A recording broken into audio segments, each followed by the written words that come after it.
Good morning, my name is Sam Beislan. Welcome to my YouTube channel.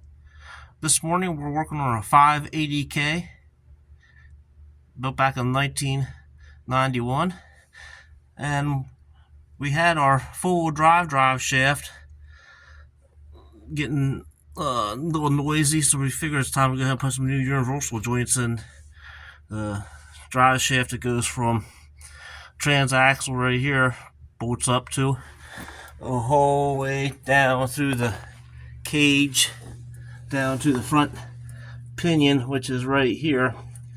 And there is a yoke that goes on there, and that yoke has a universal joint that's on a odd angle. So our backhoe here has some highway miles on. Our backhoe here, actually here in Pennsylvania, has to have a license plate on, so we have a PA license plate on it, so we can take it down the highway. So that way it has all the insurance and all the proper identification to allow it to go down the highway. So having that full drive shaft, the drive shaft that we're looking at now is actually from the transmission here, right here, to the top of the transaxle back here.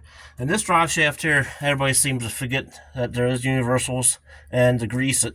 The grease fitting is right there in that one, and the grease fitting is back right in that hole right there, you can see. So since I have the machine here down and out for a little bit, we're going to go ahead and change the filters. So this filter right here that's on the transmission, we change that one pretty often, just as much as we change the hydraulic filters. The health of the machine is definitely through these filters. The one thing that has happened with this machine here, it has a lot of dirt and small leaks all through the machine. That's the reason why it's all hogged up underneath. On this side, this plug here is for the hydraulic oil. You take that out, you better have a kiddie pool. Go to Dollar General and get yourself a pool, and put yourself a 5-gallon bucket in, and make sure you have a couple 5-gallon buckets, because once this plug comes out, it drops all the oil. On the other side is a little T valve, and that is on your left hand side of the case backhoe, and this here shuts off the fuel, so that way you can go ahead and actually take that rubber line off going up to the filters, and undo that nut right there and turn on the spigot, turn that valve back on, let it run out.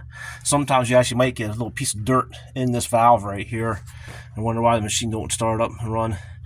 This here is a sending unit right here for your fuel gauge on the 580K. Right there it is, that's a sending unit. And then on the shifting levers on the transaxle, these are getting worn out here. These are the shifting levers right here on these little Hyman joints right here. This one and that one, which this machine is getting tough to go in from second to third. And we're going to go ahead and put these we're going to buy these new joints right here. They get wore out, and they have a tendency to be so wore that you can't actually rotate the handle up through the cab. So that's that.